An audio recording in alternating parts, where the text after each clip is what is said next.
Hi guys, ഇത് കണ്ടോ? 6 ദിവസം റെസ്റ്റില്ലാണ്ട് പണിയെടുത്ത് കഴിഞ്ഞാൽ ഇങ്ങനെയാണ് ബ്രെയിൻ വർക്ക് ചെയ്യുക. ഞാനൊരു സണ്ണി ഡേ ഒക്കെ കണ്ട് വളരെ ആസ്വദിച്ച് ഒരു സൺഗ്ലാസ് ഉണ്ടാക്കാമെന്ന് വിചാരിച്ചതാണ്. പക്ഷേ റൗണ്ട് എടുത്ത് വന്നു കഴിഞ്ഞപ്പോൾ അതൊരുമാതിരി ഫ്രില്ലായിട്ടുള്ള വാട്ടർമെലനായി. എങ്ങും കൊണ്ട് സൺഗ്ലാസ് ഫിറ്റ് ആവുന്നില്ല. ക്ലോസ് ചെയ്യാൻ നോക്കിക്കഴിഞ്ഞപ്പോഴാണ് മനസ്സിലായത് ബട്ടൺ ഇടാനുള്ള ഹോൾ ഇടാനും ഞാൻ മറന്നുപോയി. ഇനിയിപ്പോൾ ഇത് വല്ല പൗച്ചായിട്ടോ വല്ല സിപ്പൊക്കെ ചെയ്ത് അങ്ങനെ എന്തെങ്കിലും കൂട്ടി തയ്ച്ച് ഉപയോഗിക്കാമെന്ന് വിചാരിക്കുന്നു. എന്തായാലും സൺഗ്ലാസ് പൗച്ച് ഞാൻ വിട്ടുകൊടുത്തില്ല. ഞാൻ എൻ്റെ യാൺ സ്റ്റാഷൊക്കെ ഒന്ന് തപ്പിക്കഴിഞ്ഞപ്പോൾ ദേ കിടക്കുന്നു ഈ 3 ഗ്രാനി സ്ക്വയർ, അതും വാട്ടർമെലൺ കളറിൽ തന്നെ. സണ്ണിയൊക്കെ ആയിട്ട് വാട്ടർമെലൺ കളറിൽ ഉണ്ടാക്കാനായിരുന്നല്ലോ ഒരു പ്ലാൻ. അതിന് വേണ്ടിയിട്ടാണ് ഞാനൊരു കമ്മ്യൂണിറ്റി പോസ്റ്റ് ഇട്ട് നിങ്ങളോട് ഗസ് ചെയ്യാൻ പറഞ്ഞത്. ഇത് ഞാൻ നോക്കിക്കഴിഞ്ഞപ്പോൾ കറക്റ്റാണ്. അത് ഞാൻ 2ആയിട്ട് മടക്കി വന്നു കഴിഞ്ഞപ്പോൾ സൺഗ്ലാസിന് വെക്കാനുള്ളതിനേക്കാൾ ഒരു ഇച്ചിരി വലിപ്പം കുറവുണ്ട്. പക്ഷേ എന്നാലും എളുപ്പപ്പണിയാണെന്ന് തോന്നി. അപ്പോൾ കണ്ടോ, സൺഗ്ലാസ് കറക്റ്റായിട്ട് ഫിറ്റായിട്ടിരിക്കില്ല. അപ്പോൾ സൺഡേ പോസ്റ്റ് എന്തായാലും അങ്ങനെ കൊളായിട്ടുണ്ട്. ഇനി നമുക്ക് ഇത് വെച്ചിട്ട് എങ്ങനെ ഇതിനെ ഉണ്ടാക്കാം നോക്കാം. അങ്ങനെ ഞാൻ ഇതുണ്ടാക്കി തുടങ്ങി.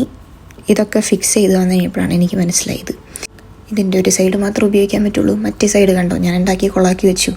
ഗ്രാനി സ്ക്വയർ ഒരു സൈഡിൽ നിന്ന് കാണാം, മറ്റേ സൈഡിൽ നിന്ന് കാണാൻ പറ്റില്ല. പക്ഷെ പൗച്ചൊക്കെ സെറ്റായി. അങ്ങനെ ഫുൾ ഡേ ഷിഫ്റ്റും ഇങ്ങനത്തെ കൊളാവലൊക്കെ കഴിഞ്ഞിട്ട് പക്ഷെ ഒരു നൈസ് കാര്യം നടന്നു.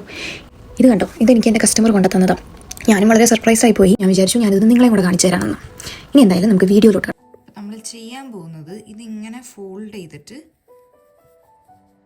ഈ ഒരു പാറ്റേൺ പോലെ തന്നെയാണ് ചെയ്യുന്നത്. പക്ഷെ സൺഗ്ലാസ് വെച്ച് നോക്കിക്കഴിഞ്ഞ് കഴിഞ്ഞപ്പോൾ നിങ്ങൾ നോക്കിക്കഴിഞ്ഞ് കഴിഞ്ഞാൽ ഇത് ഇങ്ങനെ വെക്കുമ്പോൾ കുഴപ്പമില്ല. നമ്മളിതിൽ ഉള്ളിലേക്ക് നമ്മൾ ഫിക്സ് ചെയ്യുമ്പോൾ എനിക്ക് കുറച്ചും കൂടെ ലെങ്ത്ത് ഇതിന് വേണം. അതായത് ഇവിടെ ലെങ്ത്ത് കൂട്ടണം. അപ്പം ഞാനൊരു 2 വട്ടം ഡബിൾ ക്രോഷ്യ ഇതിലേക്ക് ഞാനിപ്പോൾ 4 പ്രാവശ്യമാണ് ചെയ്തിരിക്കുന്നത്. പക്ഷെ എല്ലാം ഈ സൈഡിലായിപ്പോയി. അപ്പം ഞാനിത് ഇവിടെ ചെയ്യാൻ ഉദ്ദേശിക്കുന്നത് ഒരു 2 വട്ടം, അതായത് 1 വട്ടം ഇവിടെയും 1 വട്ടം ഇപ്പുറത്തെ സൈഡിലുമാണ് എനിക്ക് ഡബിൾ ക്രോഷ്യ ചെയ്യേണ്ടത്. എന്നിട്ട് ഈ ഒരു പോർഷൻ, അതായത് ഈ ഒരു സ്പേസിൽ നമ്മൾ വൈറ്റ് കൊടുക്കും, പിന്നെ ഗ്രീനും കൊടുക്കും. ഈ സൈഡ് നമ്മൾ ക്ലോസ് ചെയ്യും. അതാണ് ഞാൻ എടുക്കുന്നത്. ഈ ഒരു സെയിം കളറാണ് കേട്ടോ. സെയിം കളർ എടുത്താലാണ് അത് ശരിയാവത്തുള്ളൂ. ഇത് ഞാൻ യൂസ് ചെയ്യുന്നത് വിൻറ്റേജ് പീച്ച് കളറാണ്.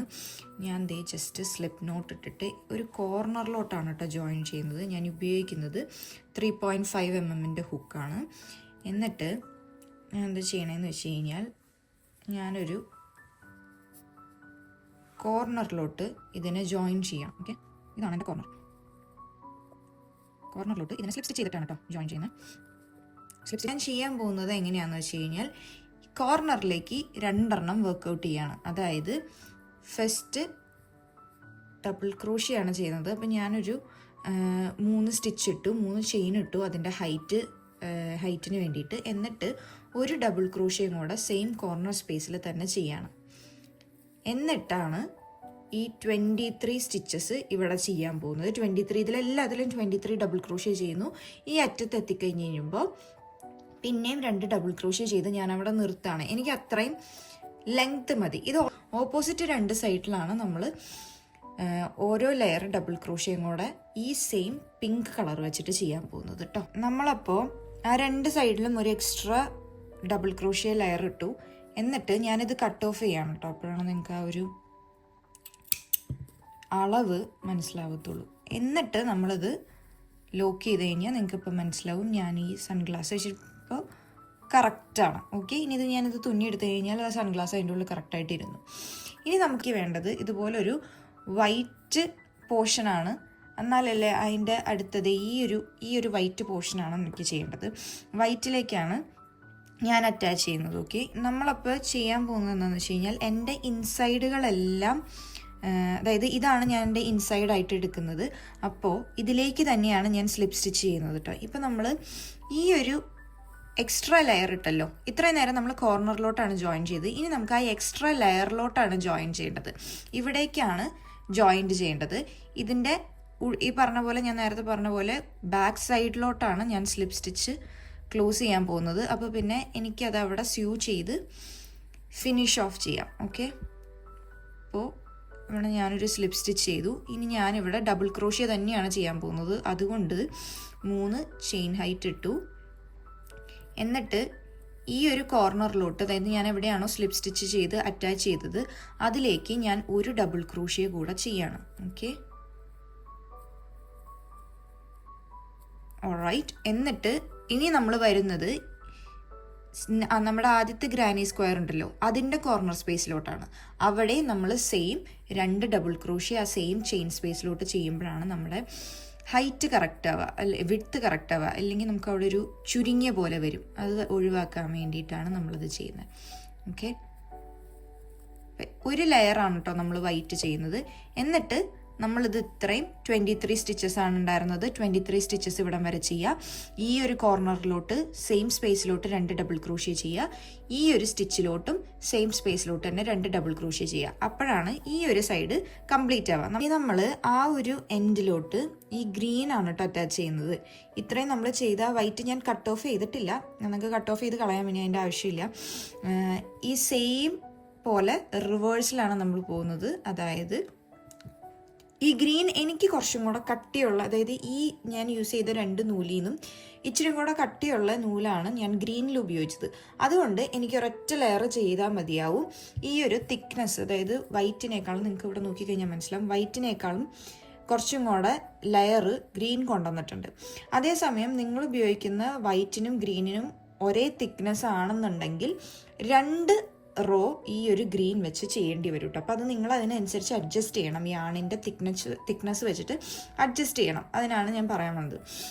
അപ്പം ഞാനിവിടെ പക്ഷേ ഒരൊറ്റ റോ ചെയ്തിട്ട് നിർത്തുകയാണ്. അപ്പോൾ സെയിം 3 ചെയിൻ ഇട്ടു. എന്നിട്ട് ത്രൂ ഔട്ട്, അതായത് 23 ആയിരുന്നു ഞാൻ ഇവിടെ ചെയ്തതെങ്കിൽ 23-ൽ ഇവിടെ 2 എക്സ്ട്രാ കയറി, ഇവിടെ 2 എക്സ്ട്രാ കയറി. അപ്പോൾ 27 ആയി. സെയിം പോലെ തന്നെ ഇവിടെയും 4 എക്സ്ട്രാ കയറി. അപ്പോൾ എനിക്ക് വന്നിരിക്കുന്നത് 31 എക്സ്ട്രാ ചെയിൻസ് ആണ് വന്നിരിക്കുന്നത്. 31 വട്ടം എനിക്ക് ഇതുവഴി ഡബിൾ ക്രോഷ്യ ചെയ്യണം. അതിൽ ഒരെണ്ണം ഞാൻ ചെയിൻ ഹൈറ്റിൽ ചെയ്തു. അതുകൊണ്ട് എനിക്ക് 30 വട്ടം കൂടെ ഈ ഡബിൾ ക്രോഷ്യ റിപ്പീറ്റ് ചെയ്ത് എനിക്ക് ഈ എൻഡിൽ വരണം. ഓക്കെ, അതാണ് ഞാനിപ്പോൾ ചെയ്യാൻ പോകുന്നത്.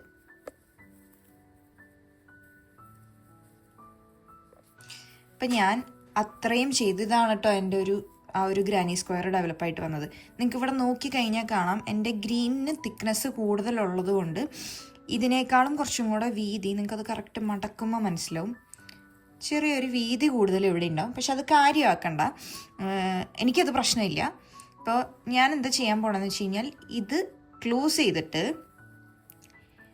ഐദർ നിങ്ങൾക്ക് ഈ ഒരു എൻഡ് സ്റ്റിച്ച് ചെയ്ത് കൂട്ടാം, അല്ലെങ്കിൽ ഈ ഒരു എൻഡ് സ്റ്റിച്ച് ചെയ്ത് കൂട്ടാം. ഞാനിപ്പോൾ ആലോചിച്ചപ്പോൾ എനിക്ക് എളുപ്പം ഇപ്പുറത്തെ എൻഡ് സ്റ്റിച്ച് ചെയ്യാനായിരിക്കും. അപ്പോൾ എനിക്ക് ഇവിടെ നിന്ന് നേരെ സെയിം കളർ ഉപയോഗിച്ചിട്ട്, അല്ലെങ്കിൽ ഞാൻ കളർ മാറ്റി ഈ ഒരു എൻഡ് സ്റ്റിച്ച് ചെയ്യണം. പിന്നെ എൻ്റെ ഈ ഗ്രീനിന് ഇച്ചിരി കട്ടി കൂടുതലുള്ളത് കൊണ്ട് എനിക്ക് തോന്നുന്നു ഓപ്പണിംഗ് സൈഡിൽ എനിക്ക് ഈ കട്ടി കൂടുതലുള്ളതായിരിക്കും കുറച്ചും കൂടെ നല്ലത്, അതായത് ലാസ്റ്റ് ചെയ്യാൻ വേണ്ടിയിട്ടോ. അപ്പം ഞാൻ എന്തെങ്കിലും ചെയ്യാൻ പോകണമെന്ന് വെച്ച് കഴിഞ്ഞാൽ, ഞാൻ ആ ഒരു കളറിൽ, പിങ്ക് കളറിൽ ഞാൻ ഇത്രയും ഉള്ളൊരു നൂലെ സ്റ്റിച്ച് ചെയ്ത് കൂട്ടാൻ പോകണം. ഓക്കെ, ഇൻസൈഡ് എടുത്തിട്ടാണ് നമ്മൾ സ്റ്റിച്ച് ചെയ്യാൻ പോകുന്നത്. എന്നിട്ട് നമ്മൾ മടക്കി തിരിച്ചു കയറ്റും. ഓക്കെ, ഇവിടെ നിന്നാണ് തുടങ്ങുന്നത്. എനിക്ക് ഈ ഒരു എൻഡിൽ ഞാൻ ഇൻസേർട്ട് ചെയ്തിട്ട് ഞാൻ ഇവിടെ ഇത് ടൈ ചെയ്യണം. ഓക്കെ, അപ്പോഴാണ് അതൊരു സെക്യൂർ ആയിട്ട് ഇരിക്കത്തുള്ളൂ. എന്നിട്ട് ഈ ഒരു എൻഡ് നമ്മൾ പിന്നീട് സ്യൂ ചെയ്ത് ഉള്ളിൽ കയറ്റും. ഓക്കെ, ഇനി ഞാൻ നിങ്ങൾക്ക് വേണമെന്നുണ്ടെങ്കിൽ ഇത് സെയിം കളറിൽ എടുത്ത് സ്യൂ ചെയ്ത് കൊണ്ടുപോകാം, ഗ്രീനും വൈറ്റും എടുത്തിട്ട്. ഞാൻ ഇത് അവിടെ കൺസിഡർ ചെയ്യുന്നില്ല. അപ്പോൾ ഞാനിവിടെ ചെയ്യാൻ പോകുന്നത് ബാക്ക് ലൂപ്പ് പുള്ളി വെച്ചിട്ട് സ്റ്റിച്ച് ചെയ്യുന്നതാണ്. ഈ ഒരു മെത്തേഡ് ഞാൻ പല വീഡിയോസിലും കാണിച്ചു തന്നിട്ടുണ്ട്. പക്ഷെ ഞാൻ ഒന്നുകൂടെ ചെയ്യാം. ബാക്ക് ലൂപ്പ് പുള്ളി എടുത്ത് ഇത് ടൈറ്റായിട്ട് ചെയ്ത് കഴിഞ്ഞാൽ സത്യം പറഞ്ഞു കഴിഞ്ഞാൽ ഈ പിങ്ക് അത്ര ഫ്രണ്ടിലോട്ട് കാണത്തില്ല. പിന്നെ ഇത് വളരെ കുറച്ച് പോർഷനേ ഉള്ളൂ. അതുകൊണ്ടാണ് ഞാൻ പിങ്ക് തന്നെ ഉപയോഗിച്ച് അങ്ങനെ പല കളർ എടുത്ത് സ്യൂ ചെയ്യാൻ വേണ്ടിയിട്ട്. ഓക്കെ, ഇത് 2 വട്ടം ചെയ്ത് ഈ വൈറ്റിലോട്ട് ഞാൻ എത്തി. വൈറ്റിലും സ്യൂ ചെയ്യുക. എന്നിട്ട് ഓരോരോ പിങ്കിൻ്റെ ഇപ്പം നിങ്ങൾക്ക് ഇത് നമ്മുടെ സ്റ്റിച്ചിൻ്റെ സൈഡ് ആയതുകൊണ്ടാണ് കാണാത്തത്. പക്ഷേ ഇവിടെ നമ്മൾ ചെയിൻ ചെയ്തതായതുകൊണ്ട്, നമ്മളിതിൻ്റെ ഓപ്പോസിറ്റ് സൈഡ് ആയതുകൊണ്ട് നമുക്കിത് കറക്റ്റായിട്ട് ഇതിൻ്റെ ചെയിൻ കാണാം. അപ്പം ഈ ചെയിൻ എടുത്തിട്ട് ബാക്ക് ലൂപ്പ് പുള്ളി എടുത്ത് ഓരോന്ന് കറക്റ്റ് നമ്പർ ആയിരിക്കുമല്ലോ, സെയിം നമ്പർ ആയിരിക്കുമല്ലോ. അപ്പോൾ നമുക്കിത് ചെയ്യാൻ എളുപ്പമായിരിക്കും. ഓക്കെ, നമ്മൾ ഓരോന്നെടുത്ത് ബാക്ക് ലൂപ്പ് പുള്ളി ചെയ്ത് ഈ അറ്റം വരെ ചെയ്യുക. അതിന് ശേഷം അവിടെ നിന്ന് പിന്നെയും നമുക്ക് ഇവിടുത്തെ ചെയിൻ സ്പേസ് കാണാം. ഈ ചെയിനുകൾ കാണാം. അപ്പോൾ ചെയിനുകളുടെ അതേപോലെ തന്നെ ബാക്ക് ലൂപ്പ് ഉള്ളിയെടുത്ത് ഈ അറ്റം വരെ നമ്മൾ സ്യൂ ചെയ്ത് പിടിപ്പിക്കുകയാണ്. ഓക്കെ, അപ്പോൾ ഇങ്ങനെയാണ് എൻ്റെ പൗച്ച് വന്നിരിക്കുന്നത്. ഇത് ഇൻസൈഡാണ്. ഇനി നമുക്ക് ചെയ്യേണ്ടതാണ്, നമ്മൾ ജസ്റ്റ് ഇതിനെ റൊട്ടേറ്റ് ചെയ്യണം, അതായത് മറിച്ചിടുകയാണ്, തിരിച്ചിടുകയാണ്. ഓക്കെ, ഇങ്ങനെയാണ് നമ്മുടെ വന്നിരിക്കുന്നത്. ഇത് കണ്ടോ, എനിക്കിവിടെ പിങ്ക് ഇത്രേ കാണുന്നുള്ളൂ, എനിക്കത് പ്രശ്നമില്ല. നിങ്ങൾക്കത് വളരെ നന്നായി ഫിനിഷിങ് വേണമെന്നുണ്ടെങ്കിൽ നിങ്ങളത് ഗ്രീൻ വെച്ചിട്ട് തന്നെ ചെയ്യാം. ഇനി എനിക്ക് ചെയ്യേണ്ടത് ഈ ഒരു എക്സ്ട്രാ നൂലുകളൊക്കെ എനിക്കിത് സ്യൂ ചെയ്ത് പിടിപ്പിക്കണം. അത് ഞാൻ ഉള്ളിൽ നിന്ന് തന്നെയാണ് ചെയ്യുന്നത്. ഞാൻ നിങ്ങൾക്കിത് കാണിച്ചു തരാൻ വേണ്ടിയിട്ടാണ് ഇത് ചെയ്തത് കേട്ടോ, ഇപ്പോൾ ചെയ്തത്. ഇനി ഇപ്പോൾ ഇതെനിക്ക് കറക്റ്റായി. എനിക്കിത് ഗ്ലാസ് കയറ്റി വയ്ക്കാൻ കറക്റ്റ് സൈസാണ്. നിങ്ങൾക്ക് വേണമെന്നുണ്ടെങ്കിൽ ഇവിടെ ഒരു ബട്ടൺ പിടിപ്പിക്കാം. എനിക്ക് ഇത് ഈസി ആയിട്ട് ക്യാരി ചെയ്യാനും എടുക്കാനും വേണ്ടിയിട്ട് ഇതാണ് എനിക്ക് എളുപ്പം. നിങ്ങൾക്ക് ഇവിടെ നോക്കി കഴിഞ്ഞാൽ മനസ്സിലാവും ഈ ഒരു ഇവിടത്തെ ഒരു വീതിയും തമ്മിലുള്ള വ്യത്യാസം. അത് സെയിം ഞാൻ പറഞ്ഞ പോലെ എൻ്റെ തിക്നെസ്സിൻ്റെ, അതായത് ഞാൻ എടുത്ത നൂലിൻ്റെ തിക്നെസ്സിൻ്റെ വ്യത്യാസം കൊണ്ടാണ് അതൊരു ഇച്ചിരി വീതി കൂടുതൽ വന്നത്. പക്ഷെ അതെനിക്ക് പ്രശ്നമല്ല. ഇനി നിങ്ങൾക്ക് ചെയ്യേണ്ടതെന്ന് വെച്ച് കഴിഞ്ഞാൽ നിങ്ങളുടെ ഗ്ലാസ് വെച്ചിട്ട് നിങ്ങൾ അളന്നിട്ട് വേണം നിങ്ങളുടെ ഈ ഒരു എത്ര എക്സ്ട്രാ റോ ഇടണം എന്നുള്ളത് നോക്കാൻ വേണ്ടിയിട്ട്. ഇതിനി ഇതേ ഗ്രാനി സ്ക്വയർ ഉപയോഗിക്കണമെന്നില്ല, നിങ്ങൾക്ക് എങ്ങനത്തെ ഗ്രാനി സ്ക്വയർ വേണമെങ്കിലും ഉപയോഗിക്കാം. ഞാൻ പല വീഡിയോസിലായിട്ട് പല ഗ്രാനി സ്ക്വയർ കാണിച്ചു തന്നിട്ടുണ്ട്. പോരാത്തതിന് എല്ലാ ഫ്രൈഡേയും നമ്മൾ ഗ്രാനി സ്ക്വയർ ചലഞ്ച് ചെയ്യുന്നുണ്ട്. അപ്പം നിങ്ങൾക്ക് ഏതാണോ ഇഷ്ടം അതിനനുസരിച്ച് ചെയ്യാം. അപ്പം ഞാൻ ഇതും ഉണ്ടാക്കിയതിൻ്റെ വ്യത്യാസം നിങ്ങൾ ശ്രദ്ധിച്ചാൽ നിങ്ങൾക്ക് മനസ്സിലാവും. ഇത് സെൻറ്ററായിട്ടല്ല നിങ്ങൾക്ക് വന്നിരിക്കുന്നത്. പകരം ഞാൻ ഉണ്ടാക്കി വന്നു കഴിഞ്ഞപ്പോൾ എല്ലാ ചെയിനും ഇവിടെയായിപ്പോയി. പക്ഷേ ഇത് ഞാൻ കുറച്ചും കൂടെ അതുകൊണ്ട് പ്ലാൻ ചെയ്ത് സെൻട്രലാക്കി ചെയ്തു. എനിക്ക് രണ്ടും ഇഷ്ടപ്പെട്ടു. ഇതിന് പക്ഷേ ഇത് മാത്രമാണ് എനിക്ക് ഫ്രണ്ടായിട്ട് ഉപയോഗിക്കാൻ പറ്റുള്ളൂ. ഇതിന് എനിക്ക് രണ്ട് സൈഡിലും ഏത് സൈഡ് വന്നാലും എനിക്ക് പ്രശ്നമില്ല. അപ്പോൾ ഇതെല്ലാം സ്യൂ ചെയ്ത് പിടിപ്പിച്ച് കഴിഞ്ഞാൽ നല്ലൊരു പൗച്ച്. വീഡിയോ ഇഷ്ടപ്പെട്ടെന്ന് വിചാരിക്കുന്നു. ഇനി നെക്സ്റ്റ് വണ്ണിൽ കാണാം. അതുവരേക്കും താങ്ക് യു ഫോർ നൗ.